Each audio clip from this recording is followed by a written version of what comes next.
ওং নমঃ শ্রী ভগবতে বাসুদেবায়। হরে কৃষ্ণ।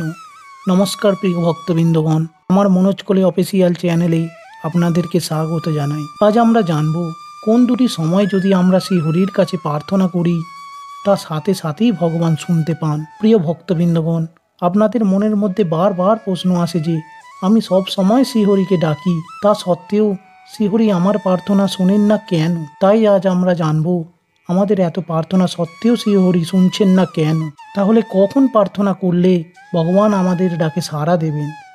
এই সব প্রশ্নের উত্তর আপনারা পেয়ে যাবেন। তবে আপনাদের কাছে অনুরোধ, পুরো ভিডিওটি মনোযোগ সহকারে দেখবেন শেষ পর্যন্ত, তবেই আপনি পুরো ঘটনাটি উপলব্ধি করতে পারবেন এবং শ্রীহরি সাথে সাথেই আপনার প্রার্থনায় সাড়া দেবেন। তবে প্রিয় ভক্তবৃন্দগণ, এটা জানার আগে আপনি যদি এই চ্যানেলে নতুন হয়ে থাকেন তাহলে চ্যানেলটিকে সাবস্ক্রাইব করে পাশে থাকবেন। তাহলে আসুন জেনে নিন কোন দুটি সময় আমরা প্রার্থনা করলে শ্রীহরি সাথে সাথেই আমাদের প্রার্থনায় সাড়া দেন। এটি বোঝানোর জন্য আমি আপনাকে একটি ছোট্ট কাহিনী বলবো। পাহাড় ঘেরা একটি ছোট্ট গ্রাম ছিল।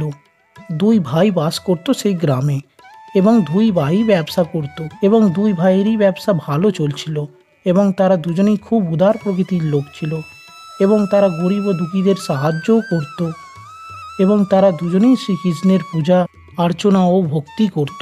কিন্তু একদিন বড় ভাইয়ের ব্যবসায় খুব লোকসান হয়ে যায় এবং সে প্রচুর দেনায় জর্জরিত হয়ে পড়ে এবং সব সময় শ্রীহরির কাছে প্রার্থনা করতে থাকে যাতে শ্রীহরির কৃপায় সে সমস্ত ঋণ মুক্ত হতে পারে।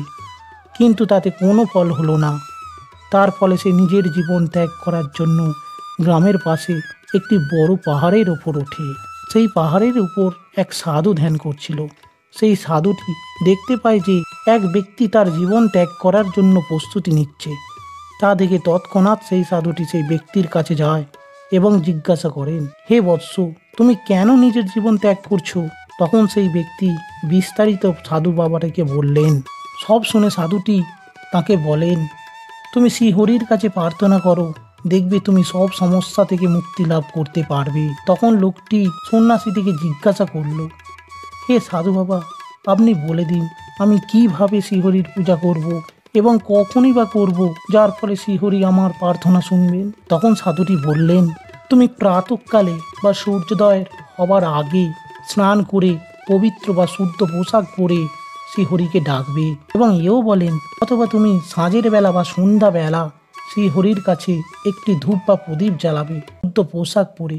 তাহলে দেখবে শ্রীহরি তোমার প্রার্থনায় সন্তুষ্ট হবেন এবং তার ফলে তোমার উন্নতি আবার আগের মতো হয়ে যাবে। এই সব কথা শুনে সেই ব্যক্তিটি বাড়ি ফিরে গেল এবং সাধুর কথা অনুযায়ী সে শ্রীহরির পূজা বিধি মেনে সকাল ও সন্ধ্যা করতে লাগলো। এর ফলে শ্রীহরি সঙ্গে সঙ্গেই তার প্রার্থনা শুনলেন এবং তার ব্যবসা 1 মাসের মধ্যেই আবার আগের মতো হয়ে উঠল এবং এই বিধি মেনে প্রার্থনা করায় তার ব্যবসা ধীরে ধীরে আরও বৃদ্ধি পেতে লাগলো। প্রিয় ভক্তবৃন্দগণ, এখানে আপনাদের মনে প্রশ্ন আসতেই পারে যে তাহলে ছোট ভাইটির ব্যবসা কি করে উন্নতি হচ্ছিল? এখানে আপনাদের জেনে রাখা দরকার যে সেই ছোট ভাইটি বিধিবিধান মেনেই সকাল ও সন্ধ্যায় শ্রীহরির কাছে প্রার্থনা করত। তাহলে প্রিয় ভক্তবৃন্দগণ, পারলে শুধুমাত্র বিধিবিধান মেনে সকাল ও সন্ধ্যায় শ্রীহরির পূজা অর্চনা করুন বা ডাকুন। এখানে আবার অনেকের মনে প্রশ্ন আসতে পারে যে আমি তো মন্ত্র জানি না। তাহলে কোনো সমস্যা নেই, শুধুমাত্র ভক্তির সাথে শ্রীহরি বিষ্ণুর কাছে বলবেন, ওং নমঃ শ্রী ভগবতে বাসুদেবায়, ওং নমঃ শ্রী ভগবতে বাসুদেবায়, ওং নমঃ শ্রী ভগবতে বাসুদেবায়। এটা 3 বার ভক্তির সাথে বলবেন এবং তারপর আপনার মনস্কামনা জানাবেন। দেখবেন শ্রীহরি সাথে সাথেই আপনার ডাকে সাড়া দেন এবং আপনার মনস্কামনা পূরণ করেন।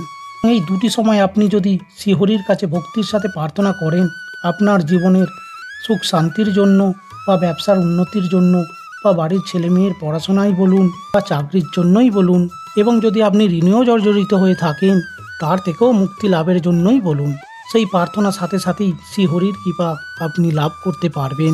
তাহলে প্রিয় ভক্তবৃন্দগণ, অবশ্যই শাস্ত্র মেনে এই সময় দুটিতে শ্রীহরিকে ডেকে দেখুন, আপনার জীবনে সমস্ত মনস্কামনা পূর্ণ হবে। তাহলে প্রিয় ভক্তবৃন্দগণ, ভিডিওটি ভালো লাগলে লাইক করবেন এবং চ্যানেলটিকে সাবস্ক্রাইব করে পাশে থাকবেন এবং শ্রীকৃষ্ণের একনিষ্ঠ ভক্তগণ ভক্তির সাথে কমেন্টে লিখবেন জয় শ্রীকৃষ্ণ। ধন্যবাদ।